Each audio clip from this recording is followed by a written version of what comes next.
Sudarshan TV के show के खिलाफ दाखिल की गई याचिका पर फैसला आ गया है। सुप्रीम कोर्ट ने सुदर्शन टीवी के इस जहरीले प्रोग्राम पर अगले आदेश तक रोक लगा दी है। 17 तारीख को दोबारा इस मामले में अगली सुनवाई होनी है, लेकिन जो फैसला आया है उसको लेकर सोशल मीडिया में सुप्रीम कोर्ट की काफ़ी प्रशंसा हो रही है। और सुप्रीम कोर्ट के जो जजों की जो बेंच है, अलग अलग जजों ने जो बयानात दिए हैं, जो इस फैसले पर जो टिप्पणियां की हैं, वो काफ़ी अहम हैं। तो आइए अपने इस प्रोग्राम में मैं आपको बताता हूं कि किस जज ने क्या कहा है और इस पूरे मामले को लेकर जिस तरह की प्रतिक्रियाएं पहले से ही आ रही हैं। इसके साथ ही मैं स्पष्ट करना चाहूँगा, जिस तरह से हाई कोर्ट ने इस शो के ऊपर पाबंदी लगाई थी, लेकिन कुछ दिनों बाद I&B ministry government of India ने इस शो को टेलीकास्ट करने की परमिशन दे दी, जिसके बाद सुदर्शन टीवी ने कुछ शोज, इसके कुछ एपिसोड टेलीकास्ट भी किए। लेकिन आज सुनवाई करते हुए सुप्रीम कोर्ट ने इस प्रोग्राम के टेलीकास्ट पर अगले आदेश तक पाबंदी लगा दी है। सुप्रीम कोर्ट ने कहा है कि ऐसा लगता है कि इस कार्यक्रम का मुख्य उद्देश्य मुस्लिम समुदाय को कलंकित करने का है। हम केबल टीवी एक्ट के तहत गठित प्रोग्राम कोड के पालन को सुनिश्चित करने के लिए बाध्य हैं। एक स्थिर लोकतंत्र समाज की इमारत और अधिकारों और कर्तव्यों का सशर्त पालन समुदाय के सह अस्तित्व पर आधारित है। किसी समुदाय को कलंकित करने के किसी भी प्रयास से निपटा जाना चाहिए। हमारी राय है कि हम 5 प्रतिष्ठित नागरिकों की एक समिति नियुक्त करें जो इलेक्ट्रॉनिक मीडिया के लिए कुछ मानकों के साथ आ सकता है। हम कोई राजनीतिक विभाजकारी प्रकृति नहीं चाहते हैं और हमें ऐसे सदस्यों की आवश्यकता है जो प्रशंसनीय कद के हों। तो इस फैसले में आपने देखा कि सुप्रीम कोर्ट ने यह कहा है कि हम 5 लोगों की, आम नागरिकों की बात कही गई है कि एक ऐसी कमेटी सरकार के जरिए बनाए जो इस तरह के प्रोग्रामों पर निगाह रखे, और अगर ऐसा लगता है कि ये समाज को बांटने वाले हैं, समाज में नफरत फैलाने वाले हैं, किसी खास समुदाय के खिलाफ एक जहर भरने वाले हैं, तो इस कमेटी के जरिए तुरंत उस पर कार्रवाई की जाए, उस पर रोक लगाई जाए और सरकार को उससे अवगत कराया जाए। मैं आपको बताना चाहूँगा कि इस मामले में जो बेंच गठित की गई है सुप्रीम कोर्ट में, उसमें justice D Y Chandrachud, justice Indu Malhotra और जस्टिस के.एम. जोसेफ थे। इसके साथ ही सुप्रीम कोर्ट ने कहा है कि देश के सर्वोच्च न्यायालय के रूप में हम आपको ये कहने की अनुमति नहीं दे सकते कि मुस्लिम नागरिक सेवाओं में घुसपैठ कर रहे हैं। आप ये नहीं कह सकते कि पत्रकारों को ये करने की पूर्ण स्वतंत्रता है। इस दौरान जस्टिस जोसेफ ने कहा कि इलेक्ट्रॉनिक मीडिया के साथ समस्या टीआरपी के बारे में है और इस तरह अधिक से अधिक सनसनीखेज हो जाता है जो कई चीज़ें अधिकार के रूप में सामने आती हैं।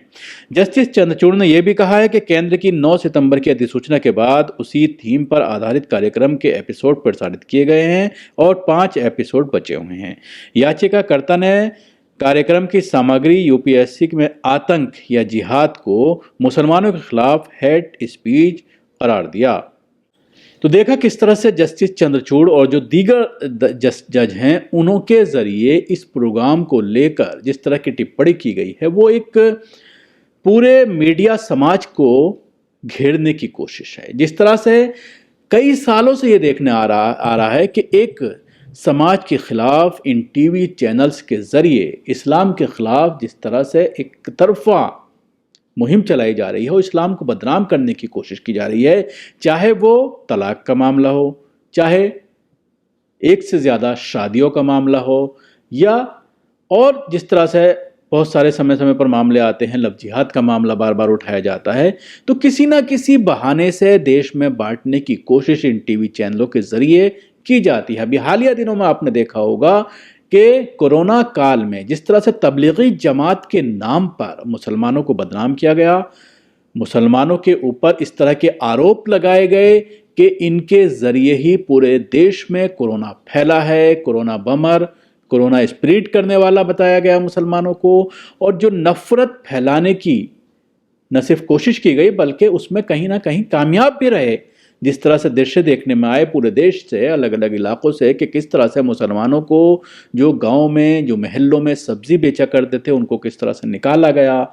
और उत्तर प्रदेश के बहुत सारी जगहों पर ऐसे दृश्य देखने में आए कि कुछ दूध लेने जाया करते थे गांव में, जो दूधिया होते हैं, छोटे छोटे विक्रेता होते हैं, वो गांव से इकट्ठा करते हैं दूध और उसके बाद शहरों में आकर के बेचा करते हैं, उनकी एंट्री बंद की गई। तो कहीं ना कहीं नफरत फैलाई गई और इसमें अहम भूमिका टीवी चैनल्स की रही। और इसके साथ ही जब कोरोना के केसेस बढ़ने लगे तो आंकड़े बंद हो गए, इस तरह की बहस बंद हो गई।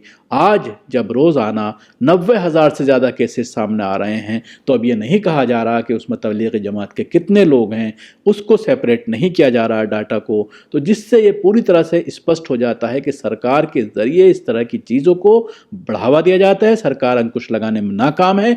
न सिर्फ सरकार बल्कि कुछ बॉडीज़ हैं जिनकी जिम्मेदारी है कि कंट्रोल किया जाए, चाहे वो टीवी चैनल्स की हम बात करें, चाहे अखबारात की बात करें। उनके लिए अथॉरिटीज़ बनाई गई हैं, डिपार्टमेंट हैं, लेकिन वो अपना काम नहीं कर रहे हैं। जिस तरह से अभी पिछले दिनों मौलाना सैयद अरशद मदनी जमायत उलमा हिंद के जो सदर हैं, उनके ज़रिए एक याचिका डाली गई थी कि नफ़रत जो फैलाई जा रही है इन टीवी चैनल्स के ज़रिए, उन पर अंकुश लगाया जाए। लगातार उस पर तारीखें मिल रही हैं, डेट मिल रही हैं।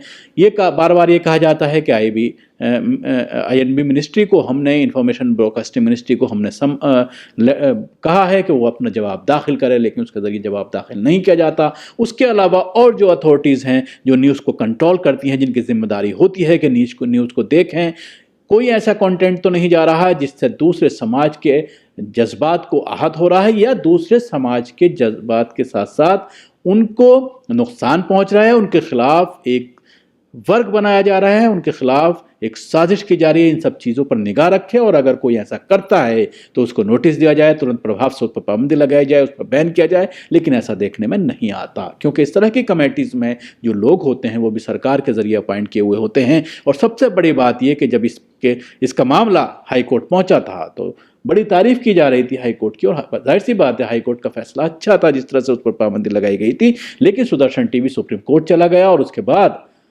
मिनिस्ट्री ने उसको इजाज़त दी और उसके बाद उसने 5 एपिसोड टेलीकास्ट भी कर दिए। लेकिन अच्छी बात यह है कि सुप्रीम कोर्ट में इस पर अंकुश लगाया है। लेकिन अब आगे देखने वाली बात यह होगी कि अपना आगे जो पक्ष रखेगा सुदर्शन टीवी और INB मिनिस्ट्री के जरिए, गवर्नमेंट ऑफ इंडिया के जरिए और जो अथॉरिटीज़ हैं जो इस कंट्रोल करती हैं न्यूज़ को, उनके जरिए सुप्रीम कोर्ट में किस तरह का जवाब दाखिल किया जाता है और उसके बाद सुप्रीम कोर्ट अगला फैसला क्या लेती है। क्योंकि इस मामले में अब 17 तारीख को सुनवाई होनी है और उसके बाद ही आगे की बात जो है वो सामने आ पाएगी कि सुप्रीम कोर्ट आगे इसमें क्या स्टैंड लेता है। शुक्रिया। आपको हमारा प्रोग्राम कैसा लगा ज़रूर बताएं। हमारे YouTube चैनल को सब्सक्राइब करना ना भूलें, इसके साथ ही बेल आइकन ज़रूर दबाएं। धन्यवाद।